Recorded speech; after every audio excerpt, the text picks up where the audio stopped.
Hey everyone, this is a special Wednesday vlog for May 4th, 2022. And I thought I'd do something a little bit different. We're going to do a reaction video and this is going to be a feature that we do for Wednesday vlogs or maybe weekend vlogs.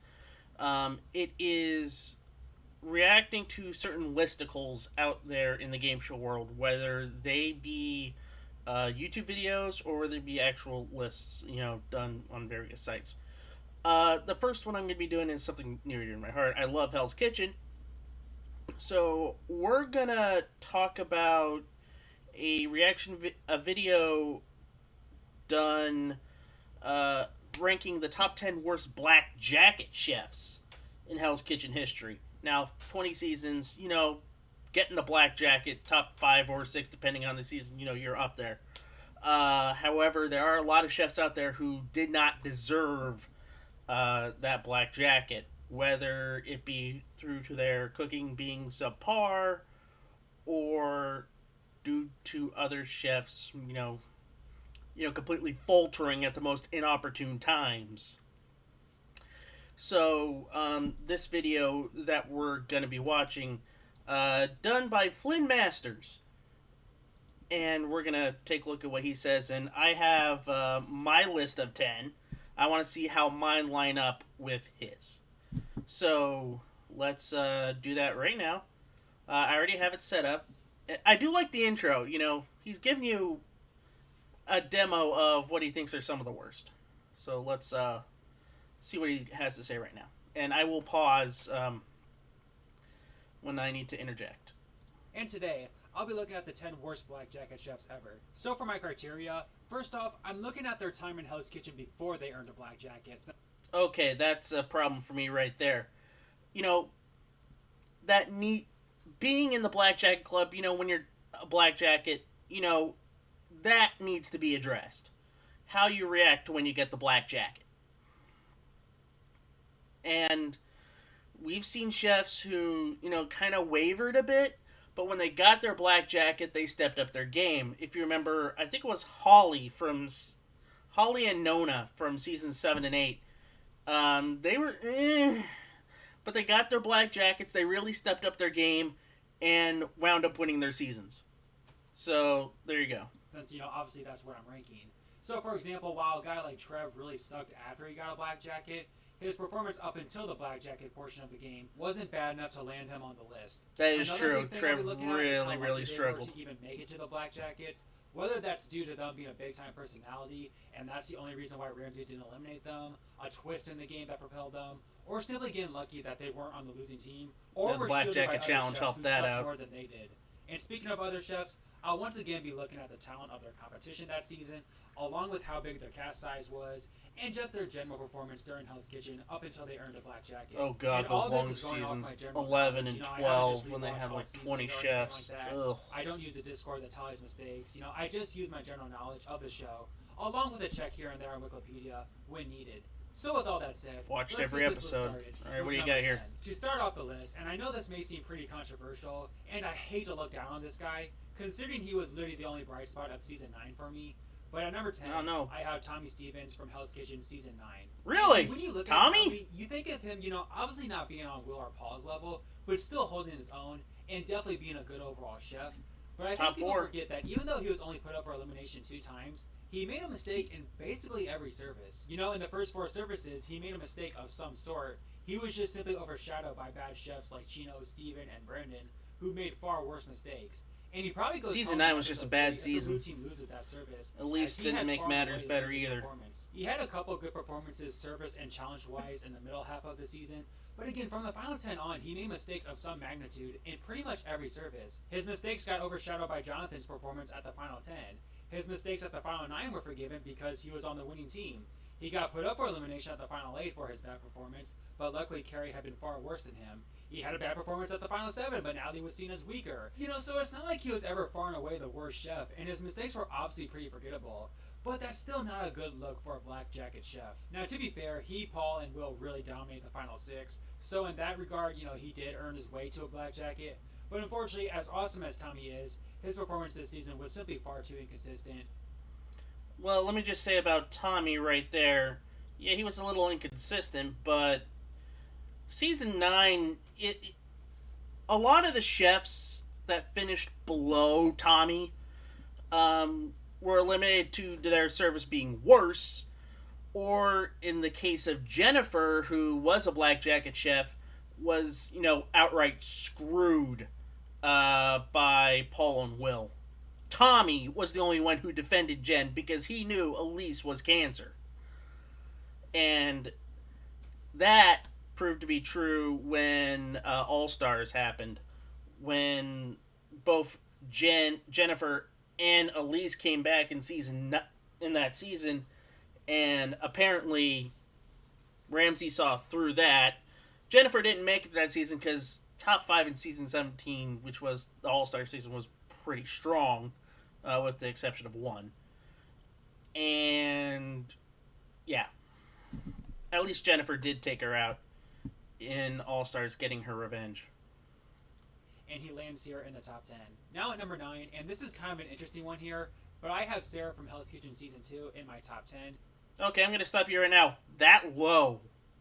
How do you have Sarah that low? She was bad. Not only previously, but if you wanted to know, I'm shocked she did not get eliminated before she got her black jacket in the final service. In the when they had to create their own menus at Final Six. So, if anything, Maribel should have gotten the black jacket instead of Sarah, but by that time, Maribel just given up. And Victoria pounced on that. And yeah, stats-wise, it doesn't seem that bad. She was only put up for nomination one time, and really had a pretty easy ride to the. And at that look, she does look like evil incarnate. She just simply wasn't that good, straight up. I mean, yeah, she didn't have any super bad performances, but she also had a multitude of mistakes. And being that this was only a 12-person cast, obviously it didn't take much for her to get a black jacket. She just needed to get by, and obviously that's not a great look to me. And in fact, it's even less appealing to me than chefs like, say Autumn and Rowe, for example, who on paper had a much bumpier ride to the black jackets, but also had more to prove compared to Sarah. To which I feel they did prove more than Sarah, which is why Sarah's on the list. It's one of the flaws of the early seasons, though. And made it to the Black Jackets for being not that great, instead of flat out bad like basically every other chef this season. So because of that, she lands here at number 9. Now at number 8, and these next 3 spots from 8 to 6 are pretty similar in that these chefs had some seriously great moments during their time in Hell's Kitchen, and are some of the best bounce-back chefs in the show's history, but that doesn't change the fact that they were all so inconsistent, with the best of the 3 being Ben from Hell's Kitchen Season 5. And Ben started off the game extremely well. I mean, he had a great signature dish. I don't know about Ben. I wouldn't consider him the worst at all. He did have some bumpy services, but take a look at the people he was surrounded with during that season. He had to deal with Seth, who was essentially the Ramsey stalker at the time and couldn't cook his way out of a paper bag. Then he got saddled with Lacey. Then you had, I think it was Jay, who got kicked out during service. So when you have chefs that are just flat out awful, like those 3, then he has to work his way to overtake that. And I think he did. Honestly, I do think this this selection could stem from his time in All Stars, where his health just completely went. You could tell the difference between him in season 5 and him in All Stars after these years. His health did kind of deteriorate, and Ramsey booted him after the first service. I wouldn't call him bottom 10, though. And really stood out as the leader those first 3 services. But from episode 4 on, he seemed to get worse and worse every episode, with Ramsey insulting him in ways that Ramsey has never insulted a chef in the history of the show. He got nominated 3 times along the way, and the big knock comes at the final 7. I mean, he said himself he was ready to take his jacket off, but Ramsey essentially broke Hell's Kitchen forever in eliminating Carol from the winning team. Just an absolute massive break for Ben there. That's because Carol sucked more than he did in the service. Was bad enough to warrant her going home despite being on the winning team. But either way, I think Ramsey simply wanted to make a great TV moment and continue to gradually break his own rules and show that nobody's safe as he evolved the show. And Ben just so happened to massively benefit from that. So while you certainly have to respect Ben's never say die attitude and his strong start, he got worse and worse each service instead of getting better, and was very lucky not to go home at the final 7. So because of all that, he lands here at number 8. Now at number 7, I have one of the best bounce back chefs in Hell's Kitchen history, but that doesn't change. I don't know why that you're he has so nominating many bounce flaws, back chefs. And that is Clemenza from Hell's Kitchen season 10. What? Now, again, Clemenza certainly did a lot of good things during his time. Wait a minute. Clemenza? You're throwing in Clemenza? Okay. Sure, season 10 not that great. But I know there is... I have another season 10 chef on there that deserves a spot more than Clemenza. Clemenza actually did a lot better. Plus, he was also hampered by a pretty sad sack of an early blue team. You take a look at members like Royce and Tavon. Ugh. If I saw those two in a kitchen at a restaurant, I would leave. Alright, let's see what he has to say. In Hell's Kitchen. I do remember him being a pretty good challenge performer. He had some seriously good services, such as completing a service with only himself, Patrick, and Guy. And he was a tremendous vocal leader who seemed to always be ready for a challenge. But he obviously had a lot of... Patrick was solid on Cutthroat. There's something that you're going to see a lot on Hell's Kitchen, is that there's a lot of this in Cutthroat kitchen crossover.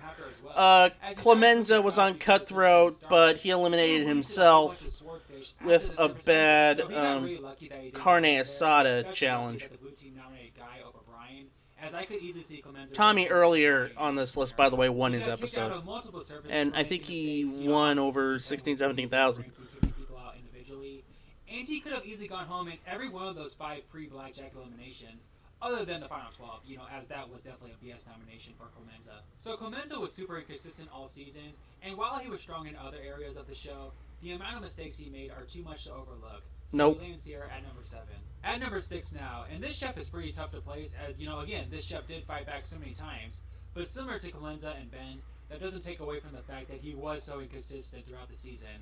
And that is Paulie from Hell's Kitchen season 16. And aside from being very inconsistent throughout the season, I mean, just look at the stats. He was put up for elimination 4 times. He very well could have been the first boot of the season had the blue team gone along with nominating him, as he did offer himself up, which is a big no-no for Chef Ramsey. And the very big knock I have against Paulie is that he was only able to make it to the Black Jackets due to the Final 6 challenge. Now granted, this wasn't like season 17 when 2 people got eliminated during this challenge, so it's not like it was impossible for Paulie to make it to the Black Jackets without this challenge. But let's be real here, as bad as Andrew was personality-wise this season, he far and away deserved a Black Jacket over Paulie, and if this was a normal dinner service, more than likely Andrew makes it in over Paulie.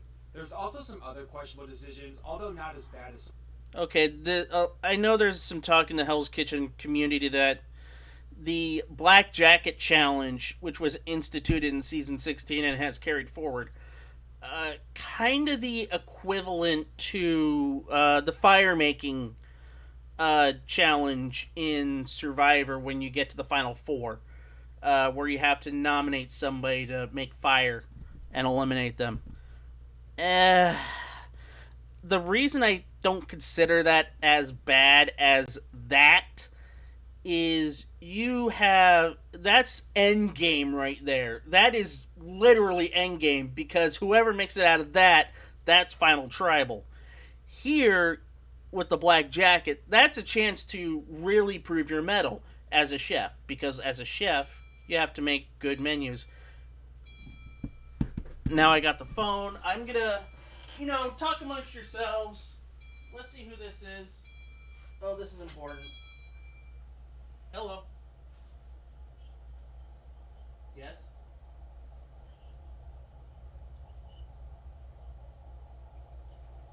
Yeah? Yeah. Mm-hmm. Alright, take care. Bye.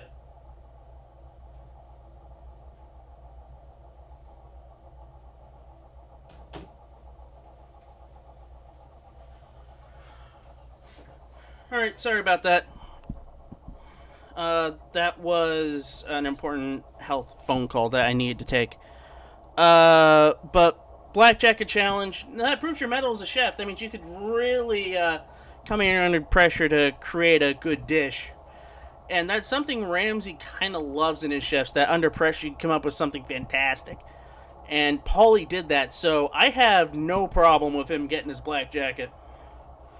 Season 16, though, mediocre season.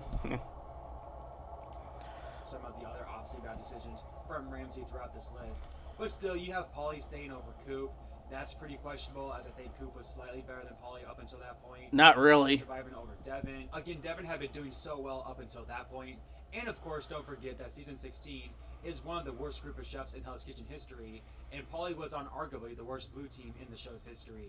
And no, season 11's blue team, dear lord! So badly. So when you add up all these flaws, Paulie's good performances simply can't save him from being left off the list, and he ultimately lands here at number 6. At number 5, the top half now. And so right now I only have 2 chefs that match. And that is Virginia Dalbeck from Hell's Kitchen season 2. Which should tell you a lot about her performance in Hell's Kitchen. I've already talked about Virginia in my runner-up video, so just a quick summary here. She was nominated in 3 of the 4 chances she could be, and only had 1 good service the entire portion of the pre-Black Jacket phase. And not only that, but she would easily get flustered, especially early on in the game. And similar to Sarah, I'm shocked she was not eliminated sooner. She was really bad. She wasn't horrendous like all the other chefs this season. So yeah, not only is Virginia a joke of a runner-up, but she didn't even deserve a black jacket in my eyes, and is the 5th worst of all time, in my opinion, despite her making the deepest run out of everyone on the list. At number 4, and I'm going to pause right there and talk about Virginia right now, because I did mention her in my top 5 worst moments of Hell's Kitchen Season 2. The final service that she put up, because she, and I wholeheartedly agree with her being on this list. Not just because of what she did before, which was bad, but as the final 2, she got to pick her team. She picked Kevin, or K Greasy, which, solid pick. Solid pick is number 1. And kind of stole him from Heather, who those two had a great, rapport for. By the way, rest in peace, Kevin. Rest in peace, K Greasy. Then she selected Giacomo and Tom. And the reason Giacomo was there because Maribel just completely got homesick and left after she got eliminated. Although, to be completely honest, Maribel should have gotten the blackjack instead of Sarah, who was utter ass during the early season. And that the 6th service, where you had to create your own menus, she completely shut down during that service and should have been gone. Let's see here. Yeah. It should have been Heather versus K Greasy, but Victoria had more of a voice than he did during that service. And these next 2 are the epitome of making it to the Black Jackets due to their personality. And because of that, some people might consider them the 2 worst Black Jackets ever. But here at number 4, I have Sabrina Brimhall from Hell's Kitchen Season 8. Now, ooh, yeah. Really good services, such as in Episode 5, and the final 3 dinner services before the Black Jackets, really helping the red team dominate. But pretty much everything else about Sabrina is really bad. The obvious being that Season 8 is the weakest group of chefs in Hell's Kitchen history, so making the Black Jacket... Wait a minute. Dude, you said Season 2 was one of the weakest bunch of chefs, and Season 16 was one of the worst seasons and had the weakest bunch of chefs. Pick a lane. I'm just saying, dude. It's this season isn't really much to brag about in the first place. And then throw in the fact that she was nominated 6 times for elimination. And again, half these times... She was the progenitor of Elise, by the way, from Season 9. But still, she obviously had some pretty bad services throughout the season as well. And a big knock I have against Sabrina comes in Episode 4. She was already off to a bad start and had yet another bad performance in Episode 4. And flat out should have gone home here over Louis. I mean, this is just a simple case of, Ramsay knows he's making a bad decision in order to keep the drama around. When in any other case, Sabrina 100% goes home here. So between being nominated 6 freaking times, being on the least talented cast in Hell's Kitchen history, and only surviving Episode 4 due to her personality, her good just which season is the worst? Is it 2, is it 16, or is it 8? Please On to pick. number 3, and I know a lot of people think this person should be number 1, as she definitely benefited from some terrible decisions and twists. But here at number 3, I have Robin from Hell's Kitchen All Stars. And I mean, you could No. argue her season 10 performance also deserves to be on the list. Yeah. But I think her performance in All Stars in some ways is the epitome of everything wrong with modern Hell's Kitchen. So she started off the game very She well. peaked when she got her blackjack and just cratered both seasons. To the blue team very early on in the game. Yet, despite being switched to the blue team, which usually means the chef has 2 chances left max, she survived 3 eliminations and literally got put over elimination in her very first service on the blue team. That's because when she got flipped over, they were dealing with Roshni, they were dealing with Patrick. Both of them cratered their services on fish and meat in 2 concurrent ones. I think also Royce was there as well during the time when she got flipped over. But yeah, Robin's another one who is a really good chef away from Hell's Kitchen. And she's another one who really thrived under Cutthroat Kitchen. Because she was on that food truck episode. Where she went nuts. She had a fantastic run on that one. Had to deal with some really crazy challenges. And I think she won north of 13,000. And yeah, we all know the problems with this season. The absolute BS eliminations and these random challenges that hugely benefited Robin. As I think Ramsey introduced Ben's elimination topped that list. To protect the big time personalities such as Robin. And yeah, let's go through it all. I mean, first off, we got her against Van Giovanni, and while both underperformed, had the big personality, but he Robin's struggled. dish and overall performance was worse than Giovanni's. But again, obviously Ramsey was going to get rid of a guy like Giovanni in that spot, as he wasn't a big time personality compared to the rest of the cast. Then, of course, you have the ridiculous Van elimination. I mean, point blank, Robin should have gone home here against Millie. And for Van to be the one to go home after not even being nominated, after a bad communication service, just flat out awful. And then the Van sucked in the previous services as well. Last one to make it in. Now, how much of this was due to Robin being better TV than Jennifer, I'm not sure. As at this stage, Ramsey usually... Jennifer's main scenario was trying to get rid of Elise, and it worked, even though she took herself out of the process. And yes, she's the one to go home in a random 3-part challenge. Again, it's so stupid. If this was any other season, Jennifer most likely isn't even in a position to go home. As if this was a normal Hell's Kitchen season with a dinner service to decide the Black Jackets, Robin most definitely doesn't make it in. So I mean, Robin was pretty weak throughout the entire season. She didn't improve at all when switching to the blue team when she should have got better. She somehow survived the final 10 due to Ramsey eliminated Van, one of the worst decisions of all time. And she survived 2 challenges. No, they're worse. Like Ramsey eliminating Jennifer in season 9 instead of Elise. For her to be number 1 due to all these shenanigans, I think the top 2 are definitely worse than Robin, but she does land here at number 3. At number 2, and I think the top 2 are very definitive, as both really squeaked by in early seasons, since the chefs back then were so much worse than they are today, and they still made so many mistakes despite being a black jacket. And here at number 2 is Matt Siegel from Hell's Kitchen Season 4. Yep. And I mean, right away, he made probably the worst signature dish in Hell's Kitchen history, literally making Chef Ramsay throw up. I mean, just an awful first look. Now, to be fair, he did bounce back nicely after that, as a lot of the chefs who produce really bad signature dishes end up being the first couple boosts. He bounced back pretty was well. Pretty good. But from episode 4 on, he had a pretty terrible run. He had a terrible service in episode 4, and could have very well gone home. It's just that Craig was a little bit worse. Oh. Okay, it was... I remember the service he's talking about. It was him, it was Ben, and it was Chris. And the clincher which sent Chris home was this. I think it was Ben who said, "I'm going to give you 100%, chef." Ben says, "I'm going to give you 125%, chef." Chris says, "I don't know anything about percent, chef. I just know I'm going to give you my all." You go 150%, dude. If you'd have said that, I think Matt goes home.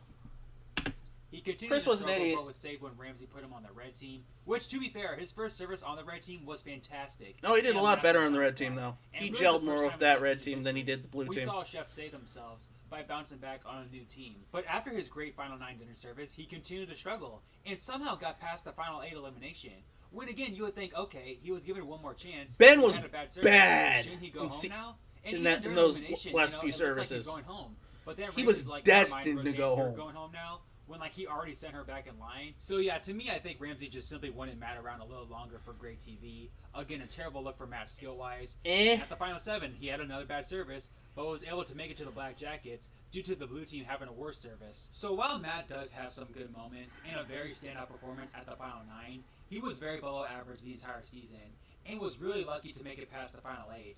And throw in the fact that season 4 was a very bad cast talent wise, as you could even argue that some other Black Jackets this season were pretty weak. All those factors in my I'm shocked you haven't brought up second Jen. Black Jacket in Hell's Kitchen history. And finally, at number 1, a man who probably single-handedly caused the bigger cast in Hell's Kitchen, as Black Jacket almost lost all its meaning after this man made the Black Jackets in season 3. And that man is Josh Waller. I mean, first and foremost, the guy didn't have one good service during his stay in Hell's Kitchen. Yep. And to be fair, it's not like he had any really bad services, but he pretty much made at least one mistake in every service.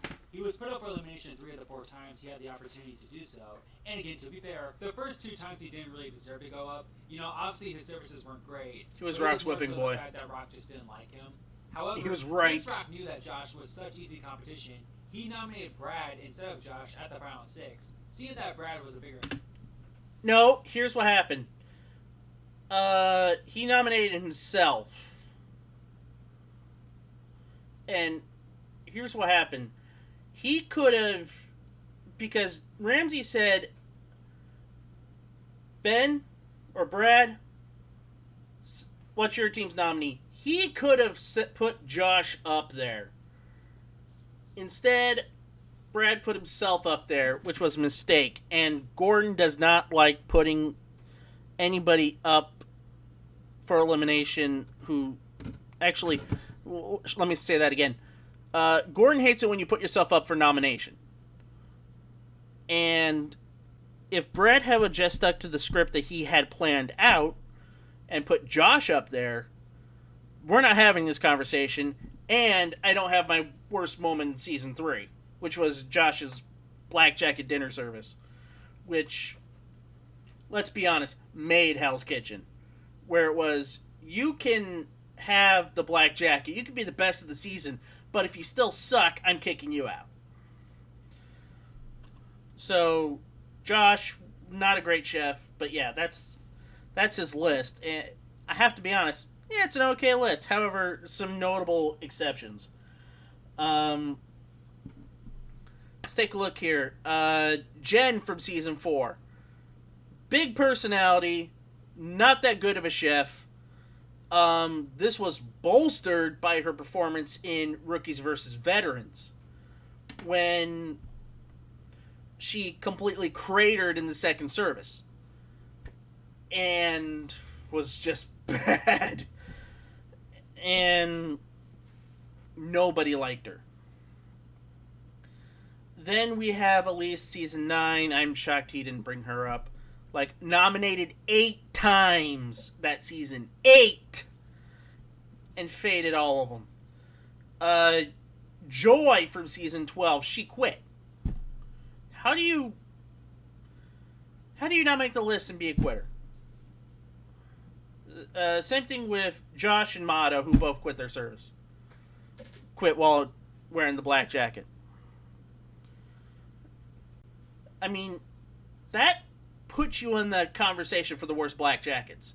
Which is why I think I like this list, but they need to take this list does need to take into account what happens when you get the Black Jacket and your service then.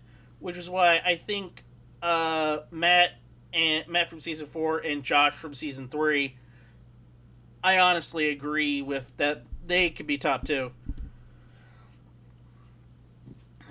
Robin being number 3, yeah, I can see that because she really messed up when she got the Black Jacket twice. She was eliminated in roughly the same position both of her seasons. 6th and 5th. 6th being the first Black Jacket boot in season 10, and 5th being the first Black Jacket boot. Anyway, that will do it for this reaction video. I hope you enjoyed it. I hope to do more in the future. Sorry about that little interruption prior, but health does take precedence in my opinion. I'd like to thank everybody for watching. Like, comment, subscribe. Also, I'll leave a link to the original video from Flim Masters. I hope you enjoy it, and if you want me to do more of these, please leave a comment on what other videos you want me to take a look at. Anyway, thank you for watching. Until next time, goodbye, everyone.